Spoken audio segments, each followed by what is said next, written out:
I cheated on Mark and everyone thinks I'm the villain, but they're missing the part where he practically handed me permission.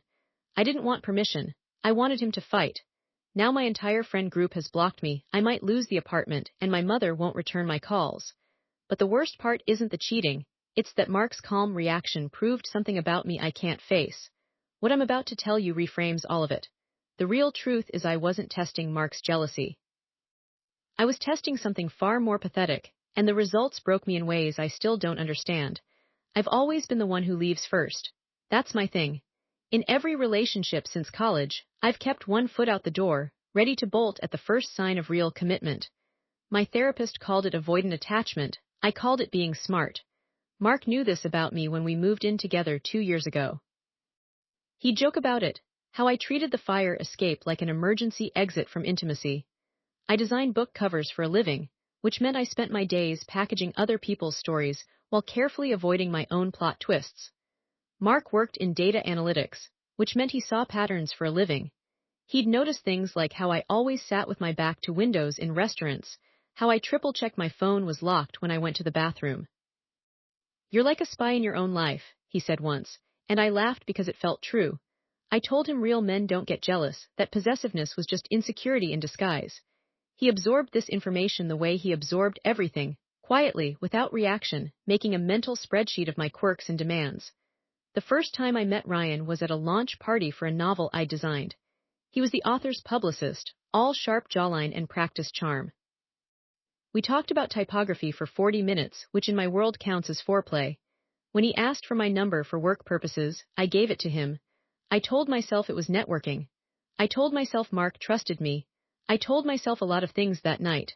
I deleted Ryan's first text before I even got home. It wasn't suspicious, just great chatting, let's grab coffee sometime. But I deleted it anyway, and that small erasure felt like the first step off a cliff I hadn't realized I'd been standing on. Mark was already asleep when I crawled into bed, and I stared at his back, wondering what it would take for him to roll over and demand to know where I'd been. The next morning, I told Mark about my theory again. How jealousy is a red flag, how secure people don't need to police their partners. He was making coffee and just nodded, stirring his oat milk with the same measured motion he used for everything. "That makes sense," he said. I wanted to throw his coffee mug against the wall. Ryan and I started meeting for coffee, then drinks, then late-night brainstorming sessions at his loft downtown. I told Mark I had deadlines.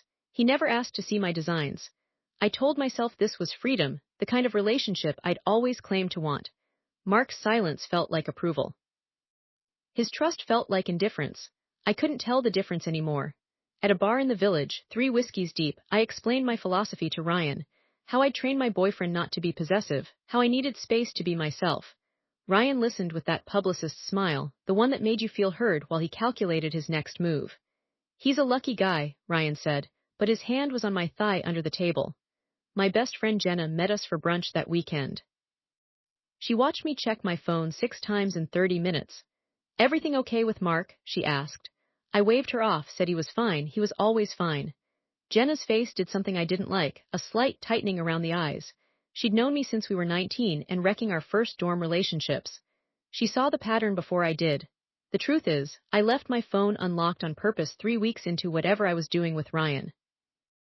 I positioned it face up on the kitchen counter while Mark was making dinner, Ryan's name visible in the notification bar. I wanted Mark to see, needed him to see, the way you'd press on a bruise to feel something. Mark plated the salmon, set down my plate, and never glanced at the screen. He asked about my day. I wanted to scream. That night I told Ryan I was thinking about ending things with Mark. We were in his car outside my building. Ryan kissed me, and I let him. It felt like collecting evidence, building a case for why I deserved to be abandoned. When I came upstairs, Mark was reading on the couch. He looked up and smiled. "Good night?" he asked. I said yes and went to shower until the hot water ran out. Mark's sister Lisa cornered me at his birthday dinner. She pulled me aside while Mark was choosing wine. "I don't know what you're doing," she said, "but I know you're doing something." I laughed it off, called her paranoid. Lisa wasn't buying it. Mark's not jealous because he trusts you. Don't mistake that for ignorance. I slept with Ryan the next day, partly to spite her. I told myself it was just sex, which is what people say when they want to minimize the truth. But the truth was bigger than Ryan, bigger than Mark's trust, bigger than my stupid theories about jealousy. The truth was I had created a test no one could pass, then punished them for failing it. I still didn't understand why. Ryan started getting possessive, which should have been ironic but just felt suffocating. He wanted to know where I was, who I was with. I told him that wasn't how I operated, that I needed freedom. He laughed, a bitter sound. You're only free when you're the one controlling the locks. I blocked him for 3 days after that, then unblocked him when Mark asked how my week was going. Fine, I said. Just work stuff. I found out I was pregnant on a Tuesday. The test showed 2 lines in the bathroom of a Starbucks. I stared at it for 20 minutes, my hands shaking. I'd been careful mostly, except for that one night with Ryan when we'd both been drinking. Except for Mark and I having sex the morning after I came home from Ryan's loft, still smelling like someone else's cologne. I did the math 3 times. It didn't add up. Nothing added up anymore. I told Ryan first. I don't know why. Maybe because telling Mark felt like admitting something permanent. Ryan's response was immediate, we should talk. Not are you okay, not what do you want to do, just we should talk. I hung up and called Mark. He was in a meeting, I didn't leave a message. That night I told Mark I needed space to figure things out. He sat on our bed, his face calm as ever. What things? He asked. I couldn't say it, I couldn't say any of it. Just, life direction, I stammered. He nodded, slow and deliberate. Okay, let me know how I can help. I wanted him to not help. I wanted him to grab my shoulders and shake the truth out of me. He didn't. I scheduled the appointment for the following week. The clinic was downtown, anonymous, efficient. They gave me a pamphlet about options. I folded it into my purse where Mark wouldn't see. When I came home, he had made dinner. Vegetable lasagna, my favorite. Thought you might need something comforting, he said. I ate 3 bites and went to throw up in the bathroom. I told him I was coming down with something. The procedure was clinical and quiet. I went alone. Ryan offered to come, but I told him no. I didn't want him there. I didn't want anyone there.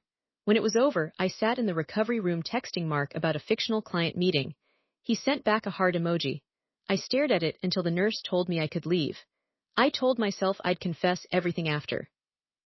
That I'd come clean, rebuild, start fresh. But when I came home, Mark had cleaned the entire apartment. He'd organized my design books by color. He'd bought flowers. Welcome back, he said, and kissed my forehead. I couldn't find the words under the weight of his kindness. The unraveling started slowly, then all at once. I stopped sleeping. I'd lie awake next to Mark, watching his chest rise and fall, wondering how he could breathe so easily while I was drowning. I started drinking more, hiding bottles in my studio. I picked fights about nothing, the way he loaded the dishwasher, his tone when he asked about my day. He absorbed it all, adjusted, apologized for things that weren't his fault. My best friend Jenna stopped calling back after I canceled plans for the 5th time. When she finally answered, her voice was tired. You're not yourself, she said. You're acting like someone I don't know. I told her she was being dramatic. She hung up. I didn't call again. At work, I missed deadlines. My boss called me in, concerned. I told her I was dealing with personal issues. She gave me a week off. I spent it in Ryan's apartment, telling myself I was finding clarity. Ryan asked me to move in. I laughed in his face. He called me a tease, a head case. I slapped him. He didn't slap back. He just looked sad. You're going to lose everything, he said. I told him I didn't need his predictions. Mark asked me to coffee on a Thursday morning. Not our usual place, somewhere new in Brooklyn. He was already there when I arrived, 2 coffees on the table. We need to talk, he said, and my stomach dropped into my shoes. I thought, this is it. This is where he confronts me. This is where the yelling starts. Instead, he slid a piece of paper across the table. It was a printout of text messages. Not mine, his. For weeks, he'd been talking to a therapist. The messages were his journal entries, sent to a secure account. He detailed everything. The nights I came home smelling like someone else. The unlocked phone, the deleted texts, the pregnancy test wrapper he found in our bathroom trash, the receipt from the clinic he discovered in my coat pocket. He'd known everything, and he'd chosen to say nothing. I didn't know how to help you, he said, his voice breaking for the first time in 2 years. So I thought I'd just wait. I stared at the paper, at his neat handwriting turned digital, and felt something inside me crack. Not break, crack, like a window with a single fault line running through the center. Everything I'd built, all the tests and the theories and the justifications, came crashing down into that one sentence. I waited. The truth I hadn't told anyone, the one I'd hidden even from myself, was that my mother had done the same thing to my father. She'd had an affair when I was 12. She'd told him jealousy was poison. She'd slept with his best friend to prove a point. And my father, the calmest man I knew, had just left, packed a bag and walked out. No fight, no screaming, just gone. I'd spent 15 years telling myself his leaving was weakness, that real men fought for what was theirs, that Mark's calm was the same as my father's abandonment, but Mark hadn't left, he'd stayed, he'd waited. He'd loved me through everything, and in doing so, he'd passed every test I'd set. The problem was, I hadn't wanted him to pass. I'd wanted him to fail so I could hate him properly. So I could leave first, like I always did. So I could prove what I'd always believed, that no one stays when you show them your worst. Ryan was the third person I'd done this to. I'd run the same playbook in college with a guy named Tom. I'd done it again at 24 with a photographer named Marco. Each time I'd chosen men who were stable, kind, boring. Each time I'd manufactured a crisis. Each time I'd been the victim of my own story. I was 31 years old and had never been dumped. I'd always done the leaving. It was my signature move. I told Ryan about the pregnancy first because I wanted him to be the villain. I wanted him to pressure me, to give me a reason to hate him, to make the choice easy. Instead, he'd been decent. He'd offered to be there. He'd used that terrible phrase, whatever you decide. I'd punished him for his decency by blocking him, by sleeping with him one more time out of spite, by telling him it was his fault I was confused. Mark had found the test wrapper the morning after. He'd sat with it in his hands for an hour while I pretended to sleep. He'd looked up the clinic, called them, verified the appointment time. He'd almost come. He'd almost stormed in and demanded answers. Instead, he'd called his sister and cried on her shoulder for the first time since their mother died. Lisa had told him to leave me. He'd told her he loved me.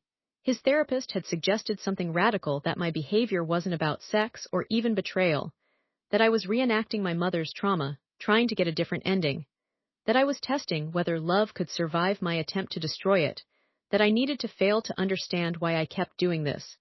He'd paid out of pocket for the sessions, so I wouldn't see them on our insurance. He'd carried the truth silently, hoping I'd tell him first. The social fallout was immediate and absolute. Lisa posted something vague but damning on Facebook. Our mutual friends circled the wagons. I came home from work one day to find my things packed in boxes, Mark sitting on the floor with his head in his hands. I can't do this anymore, he said. I love you, but I can't save you from yourself. He'd paid the security deposit on a studio in Queens. He'd forwarded his mail. He'd been planning his exit while I'd been planning my next self-destruction. My boss called the next morning. Lisa had sent her a screenshot of something I'd posted, private, angry, blaming Mark for my unhappiness. I'd posted it at 3 a.m. drunk. I didn't remember posting it. We need to talk about your future here, my boss said, and I heard the subtext. I quit before she could fire me. Jenna was the only one who called. She'd heard from someone who heard from Lisa. She didn't ask for my side, she just said, you need help. I told her to fuck off. She hung up. I haven't heard from her since. I'm telling this story now because my new therapist asked me to write down the truth, not the version I've told myself, the one with all the justifications and theories and feminist manifestos about jealousy. The actual truth. The one where I'm not the hero of my own tragedy. The one where Mark's calm wasn't indifference, but love so quiet I couldn't hear it over the sound of my own destruction. I spent 6 months after he left inventing new narratives. I told people he was emotionally unavailable. I told them he had mommy issues. I told them his lack of jealousy was a red flag I should have seen sooner.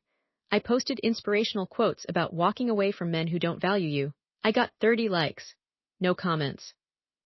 The real truth, the one that makes me want to peel my own skin off, is that Mark's reaction taught me I was never looking for a partner.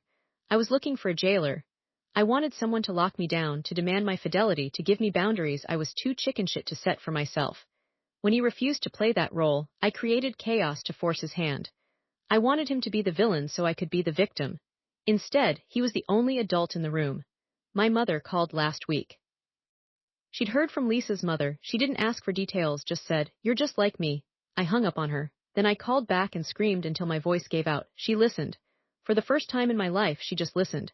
At the end, she said, "I never knew how to tell your father what I needed, so I showed him the worst of me and called it honesty." I realized she still doesn't get it. She's still telling herself stories. Mark sent one text after he moved out. It said, "I hope you find what you're looking for, but I hope more that you figure out why you're looking." I read it 100 times trying to find the anger, the resentment, the bitterness. It wasn't there, just quiet, exhausted love. The kind I'd spent my whole life running from. I'm 32 now, living in a studio in Bushwick with 2 roommates. I lost the apartment, the job, most of my friends. Ryan still texts sometimes, checking in. I never respond. I work part-time designing flyers for a local bookstore. It pays nothing, but I don't have to talk to anyone. The owner is a quiet woman in her 60s who never asks questions. She just leaves tea on my desk and says, "You're doing good work." I almost cried the first time she said it. The reason I'm confessing all of this now, in this specific moment, is that I saw Mark yesterday. He was in Prospect Park with a woman. She was laughing at something he said, and he was smiling in a way I haven't seen in years. Not the careful, measured smile he gave me. A real one. They were pushing a stroller. I stood behind a tree like a creep and watched them for 10 minutes. The baby couldn't have been his, not with the timeline. But he looked at that child with the same calm love he'd tried to give me.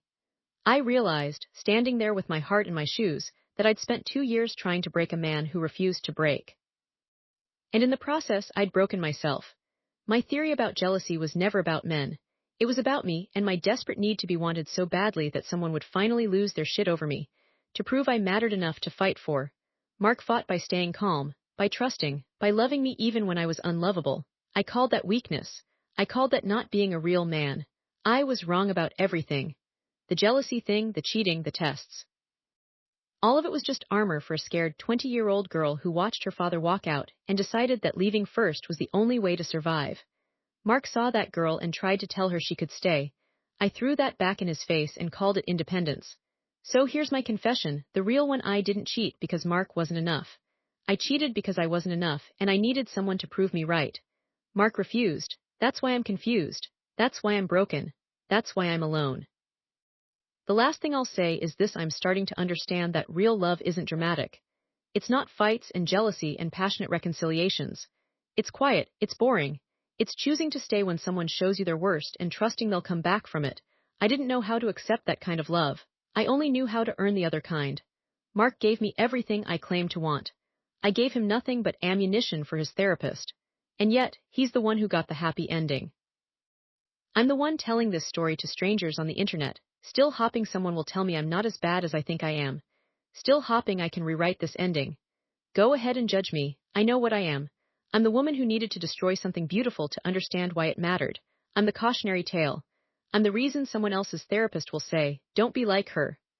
But maybe, just maybe, I'm also the woman who finally learned that the test was never about them. It was always about me, and I failed it so spectacularly that I have no choice but to start over.